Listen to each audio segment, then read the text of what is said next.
젊음을 유지하고 싶은 마음은 인간의 오래된 욕망입니다.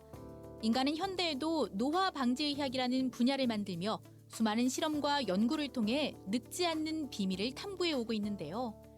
얼마 전 미국의 연구진들이 발견해낸 젊음의 묘약은 바로 젊은 피라고 합니다. 스탠포드 대학교와 캘리포니아 대학교 연구진이 60대에 해당하는 늙은 쥐에게 20대에 해당하는 젊은 쥐의 피를 여러 차례 수혈한 결과 놀랍게도 늙은 쥐의 학습 능력과 기억력 등이 향상됐다는 건데요. 실제로 역사 속에는 다른 사람의 피를 받으면 젊음을 유지하거나 되찾을 수 있다는 믿음을 가진 이들이 많았습니다. 이집트 파라오는 노화 방지와 질병 예방을 위해 피로 목욕을 했고 그리스 로마 시대에는 귀족들이 전사한 검투사들의 피를 마시기도 했다는데요. 제213대 교황인 인노첸시오 8세는 병세가 악화되자 10살짜리 소년들의 피를 뽑아 마셨지만 교황과 소년들 모두 숨졌다는 설도 있습니다. 그렇다면 수혈이 실질적인 치료의 목적으로 시작된 것은 언제부터일까요? 스페인이 잉카 제국을 침입했던 16세기. 잉카인들은 이미 환자에게 수혈을 하고 있었다는 기록이 있을 만큼 피를 뽑는 행위는 오래전부터 존재했는데요.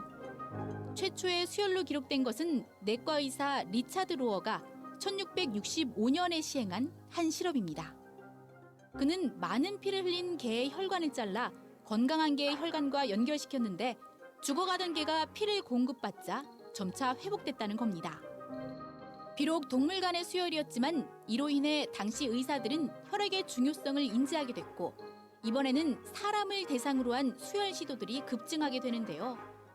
프랑스 로이 14세의 주치의였던 장 바티스트 드니는 1667년 동물 혈액을 사람에게 수혈하는 시도를 하게 되고 비슷한 시기에 영국 런던에서는 거리의 불황자를 대상으로 한 동물과 인간 사이의 수혈 실험이 빈번하게 발생했습니다. 그러나 대부분의 환자가 결국 사망에 이르자 17세기 이후 프랑스와 영국, 이탈리아 등은 수혈을 금지하게 되죠.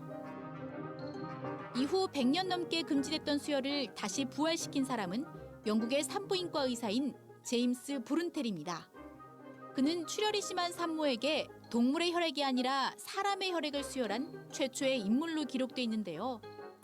1870년 발발한 보불 전쟁에서 군의관이 부상병에게 스스로 수혈을 하는 등 19세기에는 공여자의 동맥과 환자의 정맥을 직접 연결하는 수혈요법이 시행됐습니다. 하지만 수혈을 받은 후 원인을 알 수 없는 부작용으로 사망하는 이들의 수는 여전히 많았습니다. 도대체 무엇이 문제일까? 비밀은 오스트리아의 병리학자인 카를 란트 슈타이너가 ABO식 혈액형을 발견하면서 풀리게 되는데요. 혈액은 각각 여러 개의 유형, 즉 혈액형으로 나뉘며 일치하지 않는 혈액이 섞일 경우 딱딱하게 굳는 등의 부작용이 발생한다는 사실을 밝혀낸 겁니다. 이후 의사들은 수혈을 하기 전 혈액형을 대조하는 작업을 하기 시작했고 수혈은 제2차 세계대전에서 수많은 목숨을 구하기도 했죠. 누군가의 목숨을 앗아간 피해 역사 수혈이 이제는 또 다른 생명을 살리고 있습니다.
In 1901, Karl Landsteiner discovered that centuries of attempted blood transfusions had failed because practitioners had overlooked one simple factor: that blood falls into distinct groups. The Viennese pathologist discovered different types of protein and sugar markers, known as antigens, on the surface of people's red blood cells. He realized that blood transfusions between people with different types of antigens failed because the body's immune system would attack the foreign red blood cells. For example, if a person with antigen A on their blood cells is given a transfusion of antigen B blood cells, antibodies in their blood plasma will destroy the donated blood cells, triggering a dangerous reaction. In 1902, Landsteiner classified human blood into the now well-known A, B, AB, and O groups, allowing safe blood transfusion on a mass scale. Today, around 107 million units of blood donations are collected globally every year, demonstrating the huge impact of Landsteiner's discovery. In 1930, he was awarded the Nobel Prize for Medicine. Characteristic of his energetic and hard-working nature, Landsteiner died, pipette in hand, in June 1943, after suffering a heart attack in his laboratory at the Rockefeller Institute in New York.